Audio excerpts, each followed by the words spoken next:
प्लेटो, प्लेटो की बुक, प्लेटो का आइडिया, ऐसे अरिस्टोटल, अरिस्टोटल की बुक, उसका आइडिया, जेम्स बेंथम, उसकी बुक, उसका आइडिया।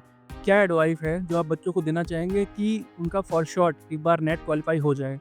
आपको इन दिनों में, लास्ट दिनों में आपको मैक्सिमम लगभग कितने दिनों के बाद आंसर की आ जाती है? 5 टिप मैं ऐसे देना चाहता हूँ। पहली टिप्स, 5वीं चीज़, आपने प्रॉपर नींद ली हो 1 दिन पहले। नेट यानी कि नेशनल एलिजिबिलिटी टेस्ट, जिसका एग्ज़ाम अगले ही 5 दिनों में होने वाला है, और जो भी बच्चे ये एग्ज़ाम देने वाले हैं दिसंबर में, उनके लिए ये अगले 5 मिनट शायद एग्ज़ाम को क्वालिफ़ाई करवा सकते हैं। क्योंकि हमारे साथ एक ऐसे इंसान बैठे हुए हैं जो ऑलरेडी इस एग्ज़ाम को 2 बार क्वालिफ़ाई कर चुके हैं। तो आइए मिलते हैं अतुल यादव से। हेलो। हाँ, thank you for introduction.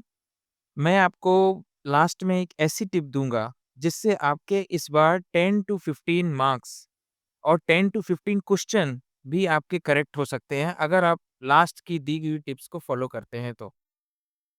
Sir आप ये बात बताइए कि आपने जैसे ये एग्ज़ाम 2 बार क्वालिफ़ाई किया है, राइट? तो फिर आपका मूल मंत्र क्या है इस एग्ज़ाम को क्वालिफ़ाई करने का? मेरा हमेशा शुरू से ही ये मूल मंत्रा रहा है कि मैंने सबसे पहले सिलेबस को निकाला है। सिलेबस के साथ मैंने पीवाईक्यू को एनालिसिस किया है। उसके बाद मैंने रिवीजन पे फ़ोकस किया है।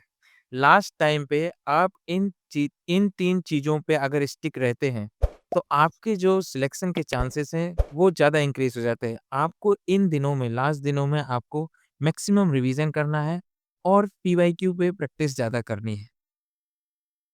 सर जैसे कि अभी एग्ज़ाम को सिर्फ़ 5 ही दिन बचे हैं, तो फिर आपके हिसाब से ऐसी क्या एडवाइस है जो आप बच्चों को देना चाहेंगे कि उनका फॉर शॉर्ट एक बार नेट क्वालिफ़ाई हो जाए? इन 5 दिनों में आप कुछ नया तो पढ़ नहीं सकते। तो मेरा जो एडवाइस रहेगा वो ये रहेगा कि जितना भी अभी तक आप लोगों ने पढ़ा है, अगर आपने सिनॉप्सिस बना लिया है तो वेल एंड गुड है। अगर आपने सिनॉप्सिस नहीं बनाया है, तो आपको उन कोर एरिया को पीवाईक्यू लगाते टाइम आइडेंटिफ़ाई कर लेना है।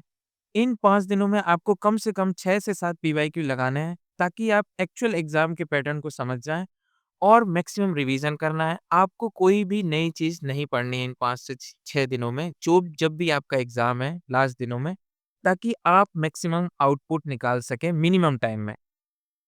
सर ये पेपर एक्चुअली 2 सेगमेंट्स में डिवाइड है, राइट? Paper 1 and paper 2। तो आपका पेपर 1 निकालने के लिए कोई अलग स्ट्रैटेजी और पेपर 2 निकालने के लिए कोई स्पेशल स्ट्रैटेजी है तो आप शेयर कर सकते हैं। एक्चुअली पेपर 1 जो है वो कॉमन पेपर होता है, जो बहुत सारे लोगों के लिए एक डिफ़िकल्ट एक हर्डल बनता है, क्योंकि उसमें मैथ आती है, रीज़निंग आती है और हायर एजुकेशन आता है। पेपर 2 एक सब्जेक्टिव होता है जो मैक्सिमम टाइम हम पढ़े रहते हैं, हम मास्टर्स भी पढ़े रहते हैं, मैक्सिमम गो थ्रू रहते हैं। बट मैं आपको ऐसा कहूँगा कि आप पेपर 1 को इग्नोर मत कीजिएगा, क्योंकि नेट को क्वालीफाई करवाने में पेपर 1 का बहुत बड़ा एक रोल है। आप उसमें मैंने जो स्ट्रैटेजी फ़ॉलो की थी, मैंने क्या किया था कि मैथ वाले पोर्शन को थोड़ा छोड़ दिया था। हर 10 10 10 हेडिंग्स हैं, 10 में से 5-5 क्वेश्चन आते हैं।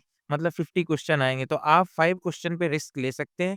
बाकी आपने अब लास्ट दिन बचा है, तो अगर आपने नहीं किया है, तो आप जो मैथ और रीज़निंग वाले टॉपिक हैं, उनको स्किप करके आप हायर एजुकेशन हो गया, एनवायरनमेंट हो गया, रिसर्च हो गया, टीचिंग एप्टीट्यूड हो गया, इन पे आप फ़ोकस कर सकते हैं और अपना सब्जेक्ट को। तो मेरा कहने का मतलब है कि हाफ टाइम आप पेपर 1 को दीजिए और हाफ टाइम आप पेपर 2 को दीजिए।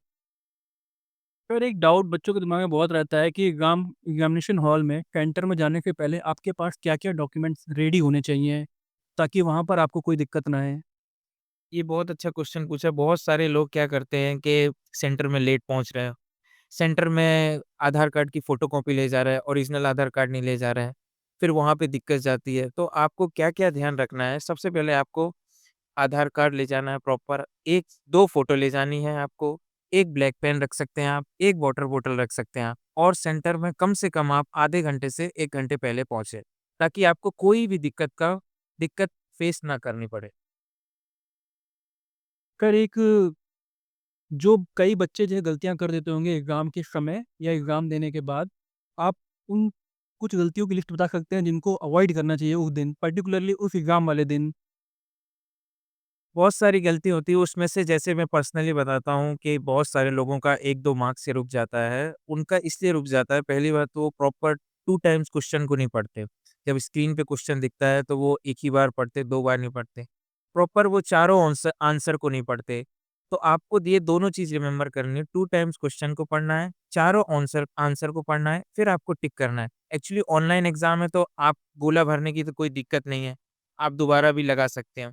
पहला चीज़ 2 टाइम क्वेश्चन को पढ़ना है, दूसरी चीज़ चारों ऑप्शन को पढ़ना है, तीसरी चीज़ टाइम मैनेजमेंट। आपको लगता है कि किसी क्वेश्चन में ज़्यादा टाइम लग रहा है तो आप उसको बाद में करेंगे, नहीं तो ऐसे क्या होता है कि कई क्वेश्चन बीच में या पीछे ईज़ी दिए रहते हैं, वो आपसे स्किप हो जाते हैं, फिर जल्दी-जल्दी में गलत होने के चांसेस रहते हैं। Sir very well explained.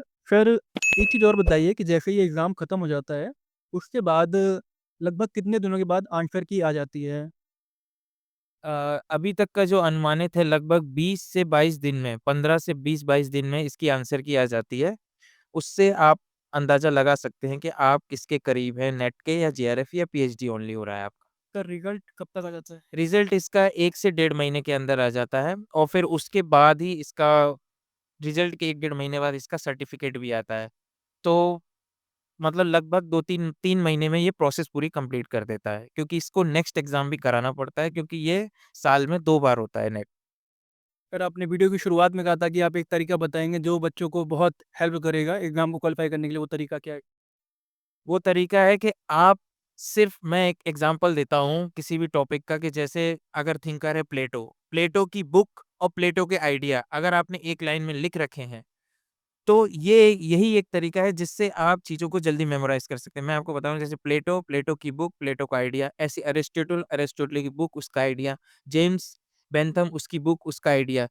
इन सबको आप एक लिस्ट बना लीजिए और एक पेज में समराइज़ कर लियो। इन्हीं को बार-बार याद कीजिए क्योंकि वो बुक से क्वेश्चन पूछता है। यही एक फंडा है, बुक से याद कीजिए, मैच द फॉलोइंग लगाइए, खूब पीवाईक्यू लगाइए। 5 टिप मैं ऐसे देना चाहता हूँ। पहली टिप्स आपको हर किसी के थिंकर की बुक याद होनी चाहिए। दूसरी चीज़ उसका टाइम पीरियड याद होना चाहिए, कि किस टाइम पीरियड से वो बिलॉन्ग करता है। तीसरी थी उसके कोई स्पेसिफिक आइडिया जो सिर्फ़ उसी ने दिए हों, एक्सेप्शनल। चौथी चीज़ आपने 5 साल के पीवाईक्यू लगाए हों। 5वीं चीज़ आपने प्रॉपर नींद ली हो 1 दिन पहले। पेपर का 1 दिन पहले बहुत इम्पोर्टेंट होता है। अगर आपने प्रॉपर नींद नहीं ली है तो आपको मेबी आप 2-3 क्वेश्चन से रह जाएँ, इसलिए पेपर के 1 दिन पहले आपको प्रॉपर नींद लेनी है और प्रॉपर टाइम पे पहुँचना है। फूड हल्का लेना है, ताकि आप ज़्यादा एफ़िशिएंट वे में काम कर सकें। Thank you. Thank you so much sir.